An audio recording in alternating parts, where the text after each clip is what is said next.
getting me with glasses today. My eyes are very tired.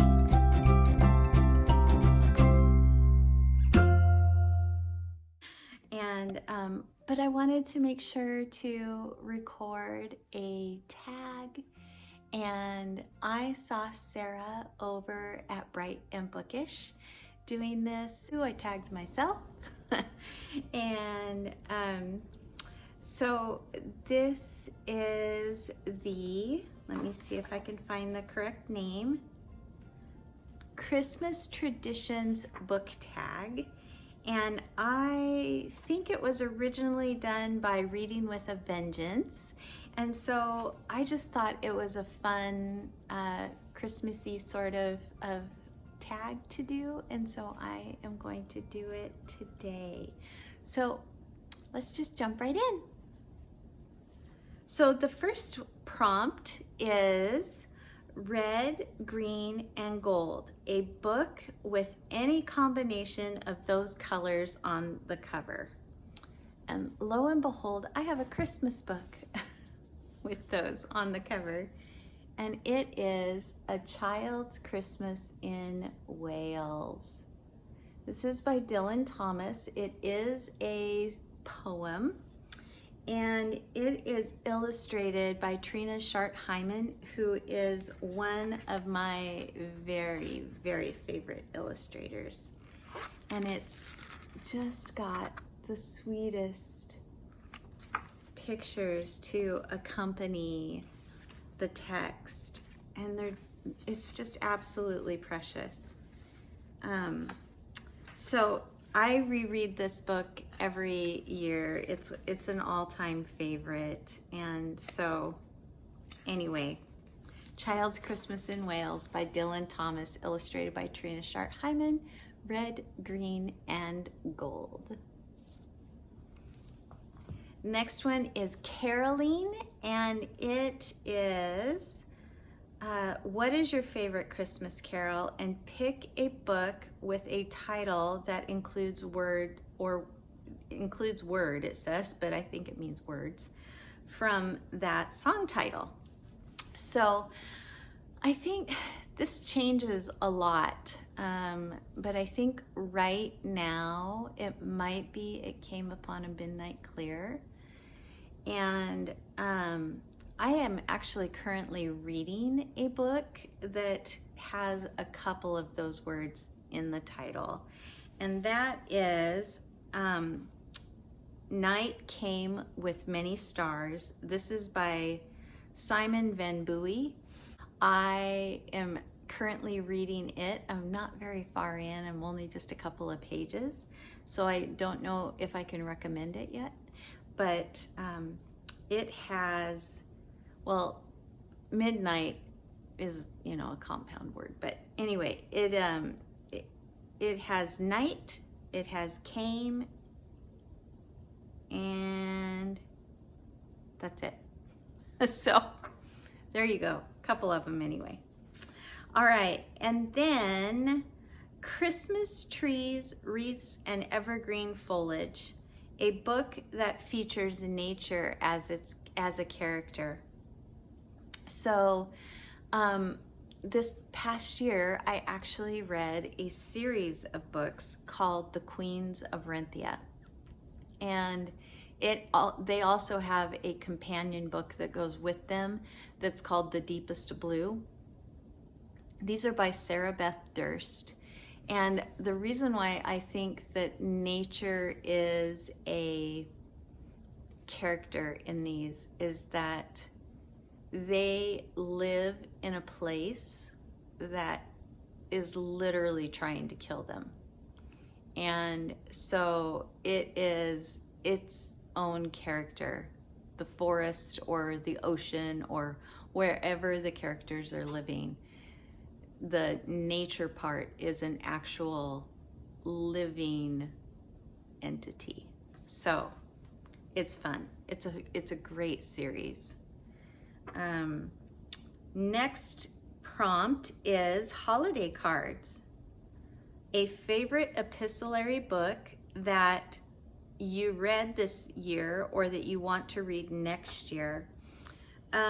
one that I read this year that I would say is epistolary just because it is written in accounts. So it's like he's writing it out almost like a journal entry, and that is the Moonstone.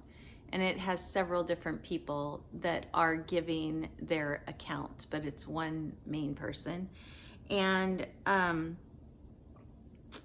so I would say The Moonstone by Wilkie Collins is probably appropriate for this. And another one that I read at the very end of last year and the very beginning of this year was a reread, and that was The Screwtape Letters by C.S. Lewis. And so both of those are epistolary. The next prompt is Mistletoe, a book that features unrequited love. And for this, I chose Twelfth Night by William Shakespeare. This is one of the best plays by Shakespeare, in my opinion. I absolutely love this, and it's just funny. This is miscommunication in its absolute best possible form, though. I'm not a miscommunication trope person, but this is so much fun. And it was a reread for me for Shaktember, and I just love this play.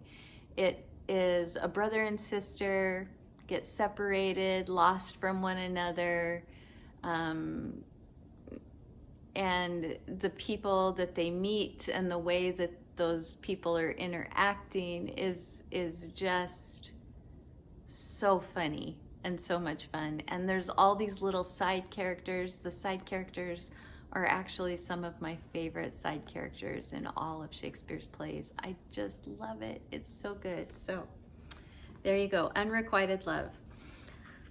Santa Claus, a book that features a character who's not really likable but endearing anyway. Now, why do they say that Santa Claus isn't likable?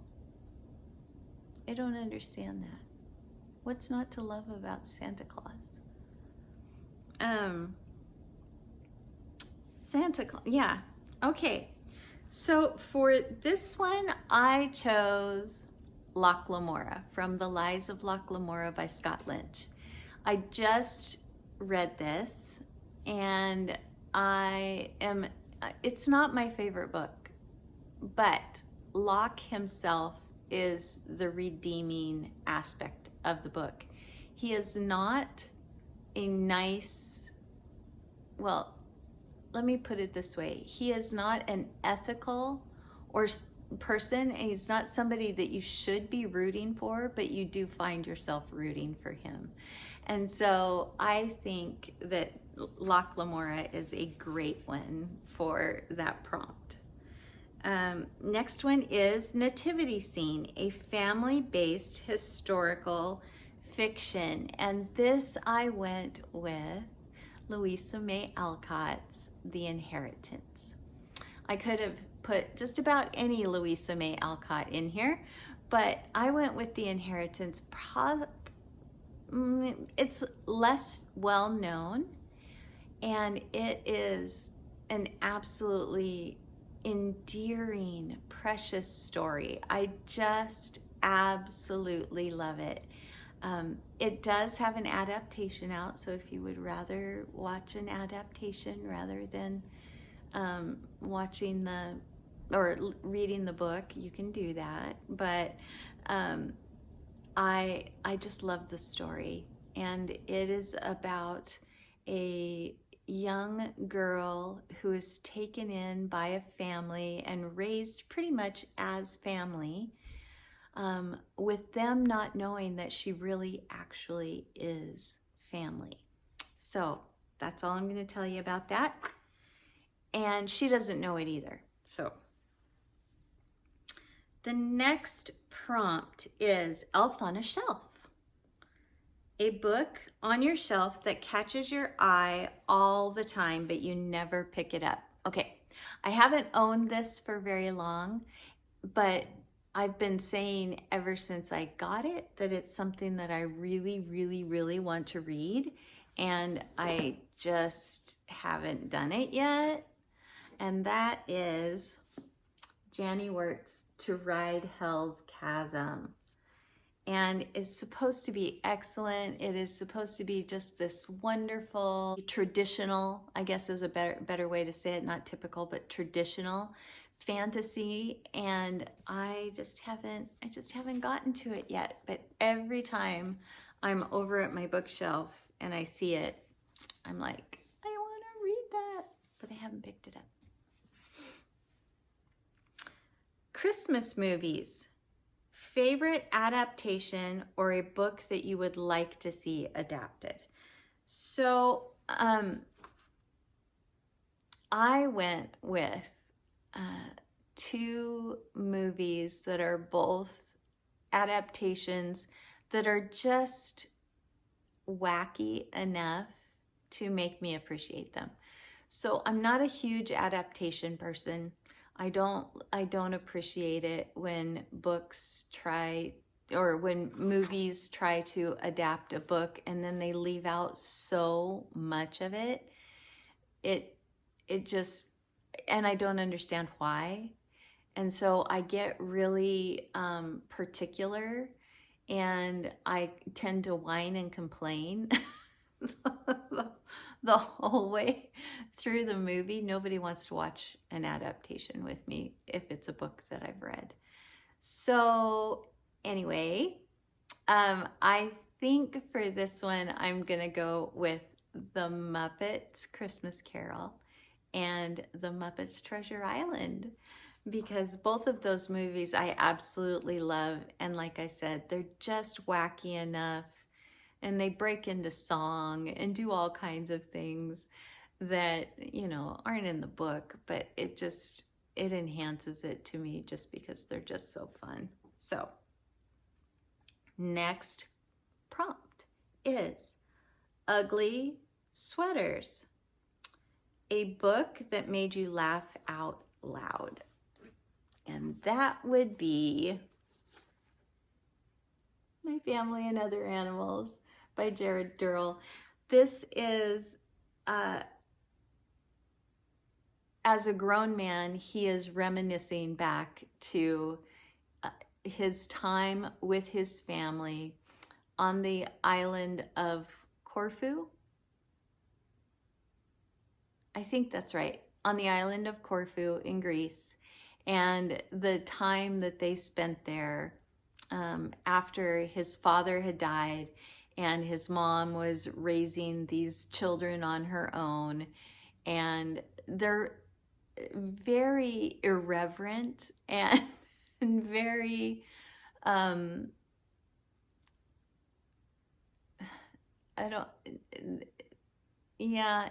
it's just, it's such a kid kind of thought process a lot of times.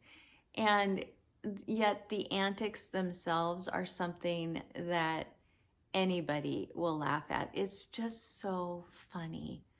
And I am not a laugh out loud at a book or a movie person.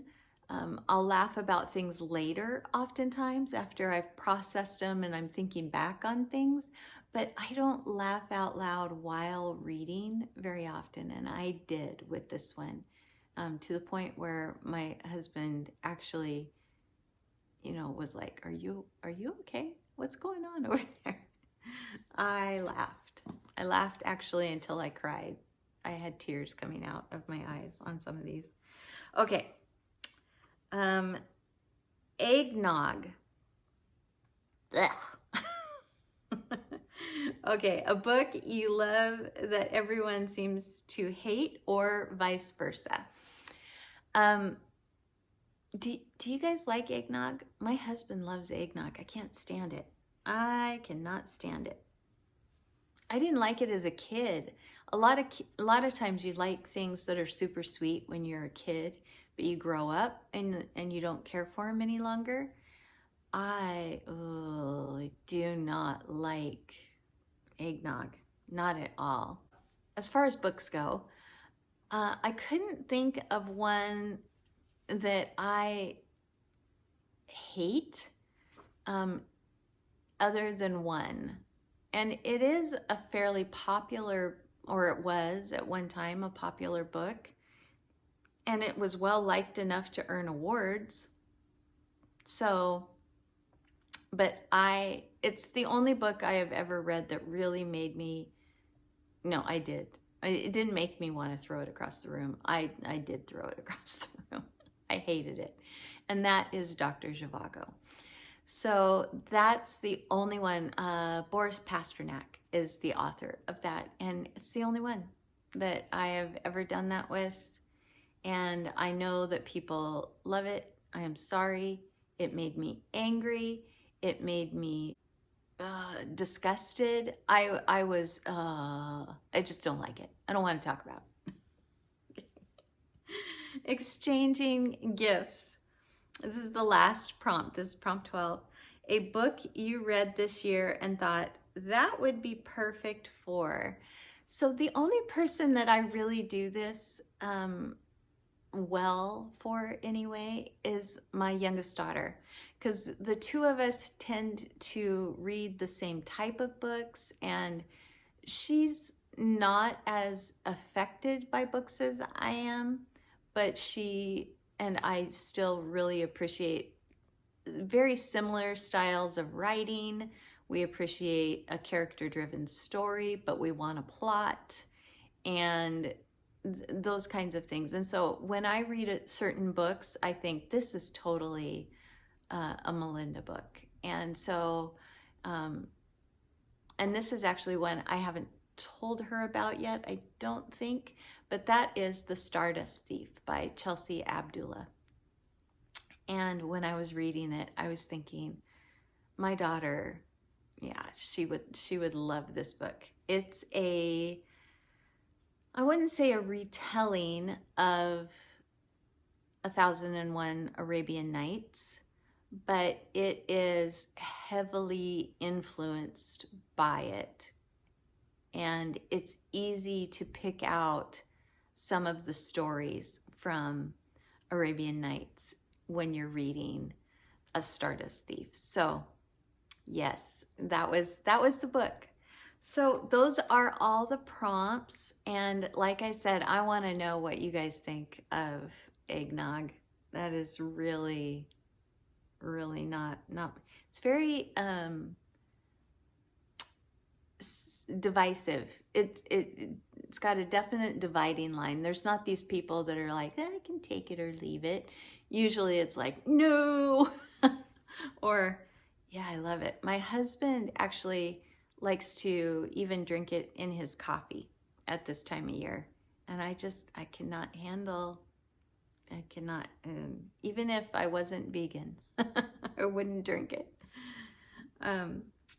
So yes, that is everything. Thank you so much to Reading with a Vengeance for creating this tag. And should I tag some people? I don't know if I should tag anybody or not. If you're seeing this and you want to do a holiday tag and you think this one would be fun, it really was. It was fun to think through. So I would love to hear your answers. So please tag me if you do it. And I will see you in the next video, everybody. Bye. No, I'm not. I know. It's not all about you though, sweetheart.